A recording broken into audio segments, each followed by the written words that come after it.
Installez votre espace de sécurité intérieure et pratiquez la communication bienveillante intérieure. Nous voici rendus à la 4e étape de ce processus que je vous propose pour comprendre et gérer votre hypersensibilité. Étape très importante car elle va vous permettre d'installer une communication directe avec qui vous êtes, avec votre nature profonde et également d'instaurer un dialogue avec vos émotions et donc à travers elles les besoins qui vous constituent et qui cherchent à s'exprimer pour attirer votre conscience sur ce qu'elle a besoin de satisfaire pour nourrir votre être. Alors, pour que cette communication directe avec votre nature profonde, que d'autres appellent part inconsciente ou le soi, puisse se faire, il va donc vous falloir remettre encore en action cette descente à l'intérieur de votre corps pour vous mettre au contact de vos ressentis dans l'instant présent. En faisant cela, donc vous allez faire baisser vos ondes cérébrales, ce qui va permettre à l'hémisphère droit et l'hémisphère gauche de votre cerveau de se connecter pour ouvrir ce canal de communication directe avec votre nature profonde. Vous allez donc pleinement pratiquer ce qui se passe quand on est en méditation, à savoir faire taire le mental pour descendre au contact des informations qui vous constituent réellement. Rappelez-vous que le mental n'est qu'une application, comme une autre, comme dans un ordinateur, comme sur un téléphone, que vous pouvez ouvrir et fermer selon la nécessité que vous en avez. Vous avez appris depuis le début de ce processus à vous identifier comme étant différentes, personnes différentes de votre mental, donc de ce qu'elle pense en continu.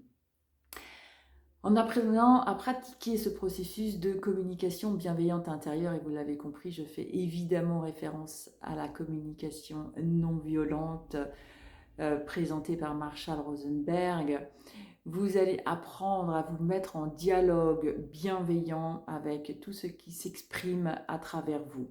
De la même manière que dans le processus de communication non violente, vous allez vous mettre en communication, donc en contact, mais là avec une partie de vous, pour rejoindre et valider le ressenti qu'elle a.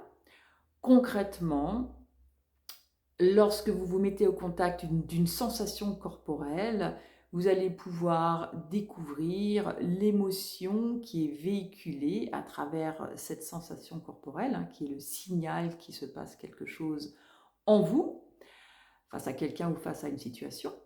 Et en vous mettant en présence de cette sensation puis de cette émotion, vous allez pouvoir décoder l'information qui est portée à votre conscience concernant un besoin, une aspiration qui cherche à être nourrie pour votre bien-être, pour votre harmonie, pour votre épanouissement.